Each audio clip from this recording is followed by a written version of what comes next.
Let's switch focus to the other side of Capitol Hill. A key member of the House of Representatives joining us now, Illinois Republican Congressman Adam Kinzinger. Congressman, thanks for joining us. You bet, Wolf. Thanks for having me. And you served in both Iraq and Afghanistan as well. You didn't support Donald Trump, but today you came out with this statement. Let me read a sentence or two from the statement that you put out. I applaud our President-elect Donald Trump and look forward to working with his administration in Congress. As a country, we must look at this election as an opportunity to rally together to move our country forward. You've been in disagreement with Trump's international stances on several issues. As you know, he's vowed to diminish the U.S. commitment to NATO unless the NATO allies pay a whole lot more, wants to rip up NAFTA, the North American Free Trade Agreement. If he does these kinds of things, will you support him?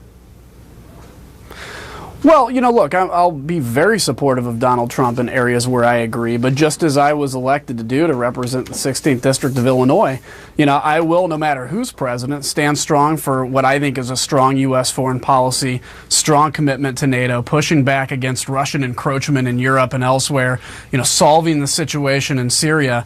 I'm supportive now of Donald Trump as president because we have an opportunity to do a lot of great things, and I'm excited about that. But I will continue to stand strong when it comes to issues like foreign policy. And I'll tell you, the moment you get elected as president, I guess, I've obviously never been elected as president, but there is a huge weight of the world that comes onto your shoulders. And now it goes from, in theory, where you're having a campaign, to in reality, where you realize things like Syria and Russia, there's people's lives on the line, and you're now the one everybody is looking at. So I would assume and hope that as he's beginning his transition, he's really studying these issues, and I'll continue to be there to help him through them if he asks. And he's now getting these daily national security intelligence briefings as well from, indeed, the most secret, the most classified information. A lot of people in the administration right now are hoping that over the course of the next 2.5 months, as he gets these briefings, maybe his views on some of these sensitive issues will modify, will change, if you will. I want to get your thought. You did not support Trump during the campaign. A Trump surrogate, the Apprentice star Omarosa, she said that the Trump campaign is keeping a list of enemies. You said you couldn't support Trump during the campaign. Do you think you might be on that so-called list of enemies? Maybe. I'm on a lot of people's enemies lists, I'm sure, all over the place. No, look, I'm excited. I think, you know, the night of the election, there's a lot of emotion. You know, people are upset. You get some of the Trump supporters that were upset with me. I understand it. I mean, I've had to live that every day. And, you know, you have people that are upset. And so in that emotion, it's kind of like, okay, it's time for some payback. But I think the next morning, and this is how I feel today, it's like this is an opportunity to unify the country. First, you know, Trump's job, if he wants to have a legacy and pass some big things, which I hope he does and believe he does, he's going to have to unify his party. And then secondly, we're going to have to unify the country. We're going to have to reach across the aisle to Democrats and say, you know, look, hey, we want to work on things like tax reform or work on the national deficit or how do we get an infrastructure bill and how, you know, all these big issues. And we'd love to have some Democratic buy-in, not just for politics, but it's good for the American people because, you know, like with Obamacare in 2009 and 10, there was no Republican support for that.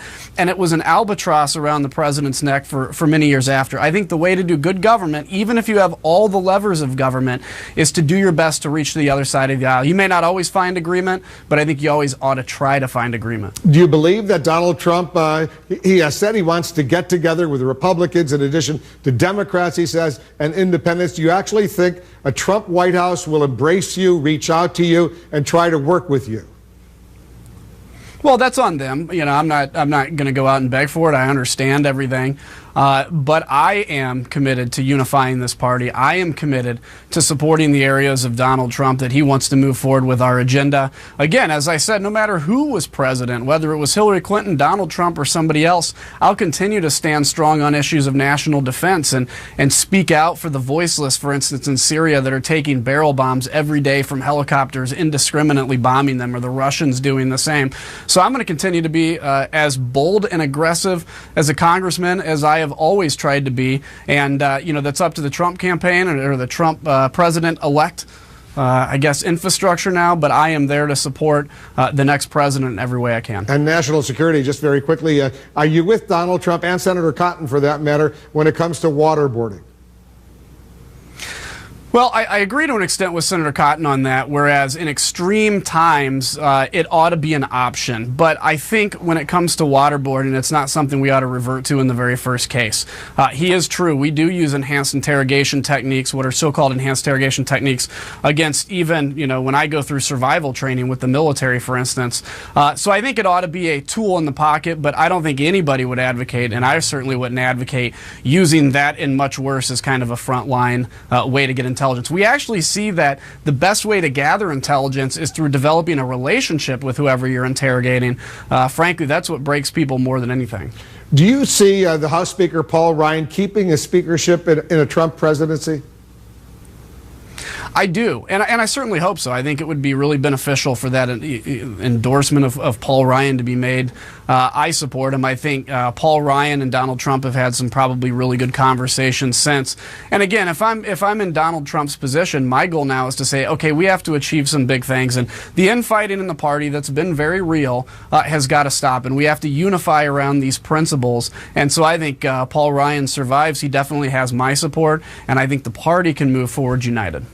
As I said earlier, you're an Iraq War veteran. Trump said he knows more about ISIS than the generals do. Do you think he really has a plan in mind? He won't reveal it. Do you think he knows more how to defeat ISIS than the generals do?